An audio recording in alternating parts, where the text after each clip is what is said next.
আল্লাহকে মুমিন বলে আর এই মুমিনের বাচ্চা করে চুরি আর চামারি আর দুর্নীতি ঘুষ। আল্লাহ কয় মুমিন আর এই মুমিনের বাচ্চা করে চুরি। আল্লাহ বলে মুমিন, এই মুমিনের বাচ্চা করে দুর্নীতি। আল্লাহ বলে মুমিন, মুমিনের বাচ্চা করে সন্ত্রাসী। আল্লাহ বলে মুমিন, মুমিনের বাচ্চা এমন কোন অন্যায় নাই যেটা করে। নাম দিছে মুমিন, আসলে মুমিন না ভণ্ড? মুমিন না ভণ্ড? তুমি নবীর উম্মত দাবি করো, সুন্নাহ মানো না, নবীর অপমানে তোমার হৃদয় কাঁদে না। তুমি নবীর উম্মত দাবি করো, সুন্নাহ মানো না, নবীর অপমানে তোমার হৃদয় কাঁদে না। তুমি বিজাতীয় সংস্কৃতিতে শোভেছো পরাণ, তুমি কেমন মুসলমান, তুমি কেমন মুসলমান? ঠিক না? নামাজের সাথে নাই পরিচয়, মানো না কোরআন। নামাজের সাথে নাই পরিচয়, মানো না কোরআন। তুমি কেমন মুসলমান, তুমি কেমন মুসলমান? আখিরাতে ইসলাম ছাড়া অন্য কোনো দল পরিচয় নাই। দুনিয়াতেই যত দলাদলি আর পরিচয়। আমরা এখানে যারা আসছি, আমাদের পরিচয় আমরা এক নবীর উম্মত, এক আল্লাহর গোলাম। আসতে বললেন নাকি আপনার কাছে আপনার রাজনীতির পরিচয় বড়? নাকি ইসলামের পরিচয় বড় না রাজনীতির পরিচয় বড়? বলেন আমরা কি মুসলমান? আমরা কি? আমরা এক আল্লাহর গোলাম, এক নবীর উম্মত। বলেন এক আল্লাহর গোলাম, এক নবীর। এটা আপনারও পরিচয়, আমারও পরিচয়। এখানে যারা আছেন সবার পরিচয় এটাই। এর বাইরে আর কোনো পরিচয় আমাদের দ্বিতীয় থাকে না। এর বাইরে যে পরিচয়, ওগুলো হলো ফালতু পরিচয়। এগুলো দুনিয়াতে চলার জন্য লাগে, তাই আল্লাহ দিয়েছেন। আল্লাহ পাক বলেন ইন্না খলাকনাকুম মিন যাকারিন ওয়া উনসা ওয়া জাআলনাকুম শুউবা ওয়া ক্বাবাইলা লিতাআরাফু। এর বাইরে যে পরিচয়, এটা হলো একে অপরের সঙ্গে পরিচিত হওয়ার জন্য, এছাড়া কিছু না। ভাই তুমি কোন দলের? আমি অমুক দলের। আপনি, আমি ওই দলে। আপনার বংশ কি? এইটা। আপনার বংশ কি? ওইটা। এটা জাস্ট খালি পরিচিত পর্ব, এছাড়া কিছু না। আল্লাহ পাক বলেন পরিচয় দিয়া লাভ নাই। এই পরিচয়ের ভিতর থেকে যেই ব্যক্তিটা সবচেয়ে বেশি মুত্তাকি আল্লাহর কাছে, তার দাম সবচেয়ে বেশি।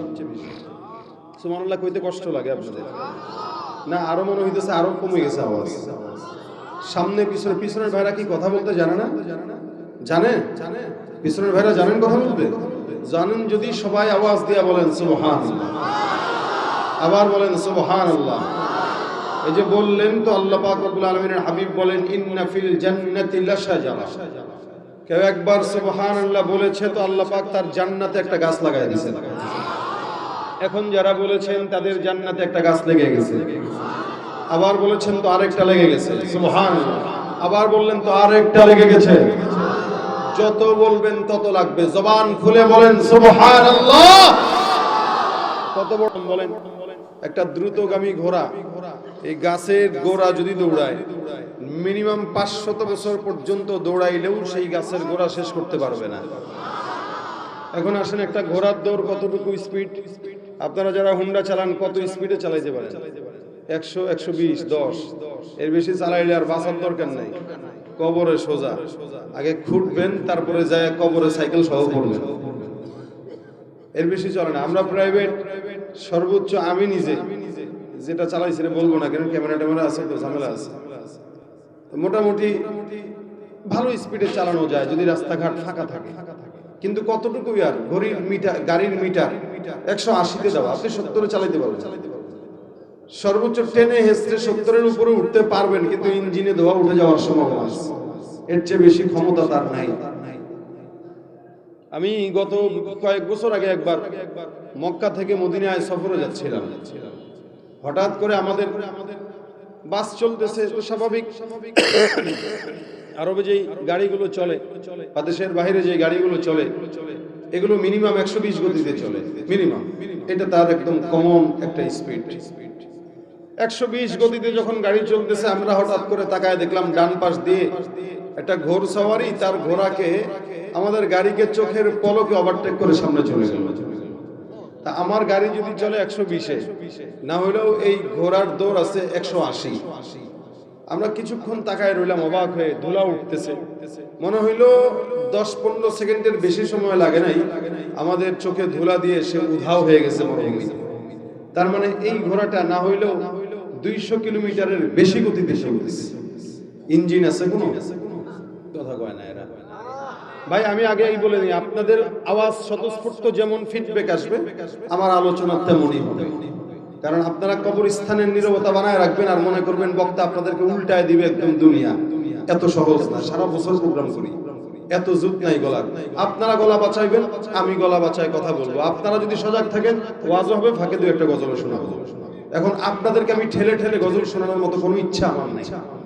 এখন আপনারা কি করবেন সেটা আপনাদের ইচ্ছা। কথা যদি আমার সাথে বলেন তাহলে আলোচনা আমি করব, যদি না বলেন তাহলে চুপচাপ চোখ বন্ধ করে ওয়াজ করে চলে যাওয়ার যোগ্যতা আল্লাহ আমাদের দিয়েছে। সুতরাং আপনারা কোনটা করবেন এটা আপনাদের ইচ্ছা। খালি হাত পেরে তাকায় থাকেন না স্যার, দিকে হাত করে না তাকায় ব্যাট কায় গেলে খালি হু হা করা লাগে। বউর লগে বসছেন স্বামী একসাথে, খালি যদি বউ খালি না আসে স্বামী কবে কি রে এটা ব্যাক করলে যদি আই লাভ ইউ কইলে আই লাভ ইউ টু তো বলা লাগে। তা আমি আপনাকে আই লাভ ইউ বলতেছি, আপনারা টু ও কন্যা হু ও কন্যা কি আমরা দেখতে পারেন না নাকি? হ্যাঁ, তা আওয়াজ টাওয়াজ দিলে ওয়াজ হবে, গজল হবে। আর নইলে চুপচাপ আমি আলোচনা করে চলে যাই। একটা বারও জিজ্ঞাসা করবো না ভাই ঠিক না ভাই ঠিক, কিচ্ছু জিজ্ঞাসা করবো না, আমি আমার মতো চলে যাবো। আপনারা যেই স্যার আমিও তেই স্যার বলে দিলাম, আর দ্বিতীয় বাজনা বলতে না। দেখেন একটা ঘোড়ার যদি এত স্পিড হয়, দ্রুতগামী একটা ঘোড়ার যদি এত স্পিড হয়, তাহলে আল্লাহ পাক রব্বুল আলামিন দুনিয়ার ঘোড়ার এই হালত হলে জান্নাতের যেই ঘোড়া ওটা কত বড় স্পিড ওয়ালা হবে এটা তো বোঝাই যায়। নবী সাল্লাল্লাহু আলাইহি সাল্লাম বলেন, যেই জান্নাতের গাছ লাগবে সুবহানাল্লাহর বিপরীতে এটার ঘোড়া এত বড়, দ্রুতগামী ঘোড়া 500 বছর দৌড়াইলেও শেষ করতে পারবে না। তার মানে দৌড়াইতেই থাকবে, দৌড়াইতেই থাকবে, দৌড়াইতেই যতক্ষণ বসা থাকবে আওয়াজ হবে।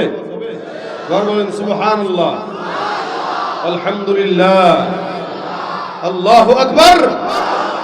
আল্লাহ কবুল করুক, বলেন আমিন। ভাইরা আমার, আমরা নবীর উম্মত, আমি আগেই বলেছি আমরা নবীর উম্মত, এটা আমাদের পরিচয়। এছাড়া যেটা এটা পরিচয়টা শুধু পর্বের জন্য, যাতে পরিচিত হওয়া। আল্লাহ পাক আমাদেরকে আখেরি নবীর উম্মত হিসেবে যেরকম সম্মান দিয়েছেন, এরকম সম্মান পূর্ববর্তী কোন নবীর উম্মতকে আল্লাহ পাক দেন নাই। আমাদেরকে যেটা দিয়েছে কেমন, আমরা সবার আগে জান্নাতে যাব, তারপরে সব নবীর উম্মতের সিরিয়াল ধরবে। সিরিয়াল কাদের আগে? আমাদের আগে। নবীর দিক থেকে আমাদের নবী সবার চেয়ে দামি, আর উম্মতের দিক থেকে আমরা সবার চেয়ে দামি। নবীর দিক থেকে আমাদের নবী, আমাদের নবী, আর উম্মতের দিক থেকে বলেন না, বলেন না আমরা কারা? আমরা। নবীর দিক থেকে মুহাম্মদুর রাসূলুল্লাহ, উম্মতের দিক থেকে আমরা। কত সম্মান আল্লাহ পাক দিয়েছেন। কিয়ামতের ময়দানে 120 কাতার উম্মত হবে, 120 কাতার। 120 কাতারের ভিতরে নবী বলেন 40 কাতার উম্মত সমস্ত নবীদের উম্মত, আদম থেকে ঈসা পর্যন্ত যত নবী আছে সব নবীর উম্মত, মাত্র 40 কাতার। বাকি 80 কাতার হবে। রাসূল বলেন শুধুমাত্র আমি মুহাম্মদুর রাসূলুল্লাহ সাল্লাল্লাহু আলাইহি ওয়াসাল্লাম। কোথায় 40, কোথায় 80? সাহাবারা বলেন ইয়া রাসূলুল্লাহ, পেঁচ লাগবে না? কাউরে ঢুকাইতে যায়, কারে ঢুকায় ফেলেন, আবার চিনবেন কিভাবে এত কোটি কোটি কোটি কোটি মানুষের ভিতরে কে আপনার, কে আদমের, কে ইব্রাহিমের, কে ইসমাইলের? বুঝবেন? নবী ডাক দিয়ে বলেন কোনো টেনশনের কারণ নাই, আমার উম্মতদের আলাদা একটা সিল থাকবে। আরে সুবহানাল্লাহ, কি সিল? এই যে নামাজ পড়ছেন, এশার ওযু করছেন, সেজদা দিবেন, নবী বলেন এই ওযুর জায়গা, সেজদার জায়গা এমন ভাবে উজ্জ্বল করে দিবে যেগুলো শুধুমাত্র আমার উম্মতের থাকবে, আর আমি এদেরকে দেখে দেখে চিহ্নিত করে জান্নাতে ঢোকায় দেব। এটা আমাদের পাওয়ার আলাদা, এটা আমাদের মর্যাদা আলাদা। যে আল্লাহ কয় তোরা সবার চেয়ে আলাদা, যার কারণে অন্য নবীদের উম্মতদেরকে আমি আল্লাহ কোন গুনাহ করার সাথে সাথে আযাব দিয়া ধ্বংস করে দিছি, কিন্তু আমার নবী মুহাম্মদের উম্মতকে আমি আল্লাহ আযাব দেওয়ার সাথে সাথে, গুনাহ করার সাথে সাথে আযাব দেই নাই, ধ্বংস করি নাই, বরং যে যত বড় চোর ওরে তত বড় সুযোগ দিছি। কি বলেন? চোর বাটপারদের সুযোগ দেয় বেশি আল্লাহ। এরা মনে করে, মনে হয় আরে দুনিয়ায় তো ভালোই আছি, কিন্তু আল্লাহ পাক বলেন মা কানা রব্বুকা নাসিয়া, আপনার রব ভুলে যায় না, ছাড় দেয়, ছেড়ে দেয় না। চুরি কর, আরো সুযোগ দিলাম, আরো 5 বছর, আরো 5 বছর, আরো 5 বছর দিতেই থাকলাম, কত চুরি করবি, অবশেষে হালও তেমন হবে, পলানোর জায়গা পাবি না। মা কানা রব্বুকা নাসিয়া, আল্লাহ ছাড় দেন, ছেড়ে দেন, ছাড় দেন, ছেড়ে দেন। ভাই আপনার এই মাইকের এটা ঠিক করতে করতে তো চাকরি আমার 1000 টাকা দিয়েন, অতিরিক্ত চাপ না, আপনার এটা এদিকে কাইতে হয়ে গেছে, আপনি না ধরতে বললো আমি ধরছি, এদিকে কাইতে হয়ে গেছে, এটা সোজা করতে হবে। তাহলে দেখেন আল্লাহ পাক আমাদের পাওয়ার দিয়েছেন সমস্ত নবীদের ভিতর থেকে সবচাইতে আলাদা, যেটা কোন নবীর উম্মতকে দেন নাই, আর আসার তো সম্ভাবনাও নাই। আল্লাহ পাক রব্বুল আলামিন সমস্ত উম্মতদেরকে কোরআনে ডেকেছেন বা অন্যান্য কিতাবগুলোতে ডেকেছেন কি, যেমন অন্য নবীর উম্মতদেরকে আল্লাহ বলছেন মিসকিন, কখনো ফকির মিসকিন, কখনো ইয়া আইয়ুহান নাস, বিভিন্ন বিভিন্ন নামে ডেকেছেন। কিন্তু একমাত্র আমরা যাদেরকে আল্লাহ পাক মিসকিন বলেও ডাকেন নাই, নাস বলেও ডাকেন নাই, ফকির বলেও ডাকেন নাই, আল্লাহ পাক আমাদেরকে মহব্বত করে একটা নাম দিয়েছেন, সেটা হলো হে মুমিন। সুবহানাল্লাহ। ভাই নামটা একটু চেঞ্জ আছে না, অন্যদেরকে বলতেছি ইয়া আইয়ুহান নাস, হে লোক সকল, আম ভাবে হে লোক সকল, আর আমাদেরকে বলতেছেন ইয়া আইয়ুহাল্লাযীনা আমানু, হে মুমিনের দল। সুবহানাল্লাহ। ডাকছেন কে? আল্লাহ ডাকে মুমিন বলে, আর এই মুমিনের বাচ্চা করে চুরি আর চামারি আর দুর্নীতি ঘুষ। আল্লাহ কয় মুমিন, আরে মুমিনের বাচ্চা করে চুরি। আল্লাহ বলে মুমিন, এই মুমিনের বাচ্চা করে দুর্নীতি। আল্লাহ বলে মুমিন, মুমিনের বাচ্চা করে সন্ত্রাসী। আল্লাহ বলে মুমিন, মুমিনের বাচ্চা এমন কোন অন্যায় নাই যেটা করে। নাম দিছে মুমিন, আসলে মুমিন না ভণ্ড, মুমিন না ভণ্ড। তুমি নবীর উম্মত দাবি করো, সুন্নাহ মানো না, নবীর অপমানে তোমার হৃদয় কাঁদে না। তুমি নবীর উম্মত দাবি করো, সুন্নাহ মানো না, নবীর অপমানে তোমার হৃদয় কাঁদে না। তুমি বিজাতীয় সংস্কৃতিতে শোভেছো পরাণ, তুমি কেমন মুসলমান, তুমি কেমন মুসলমান, ঠিক না? নামাজের সাথে নাই পরিচয়, মানো না কোরআন, নামাজের সাথে নাই পরিচয়, মানো না কোরআন, তুমি কেমন মুসলমান, তুমি কেমন মুসলমান। মুসলমান নামের না কামের? কি হওয়া দরকার বলেন, কি হওয়া দরকার বলেন?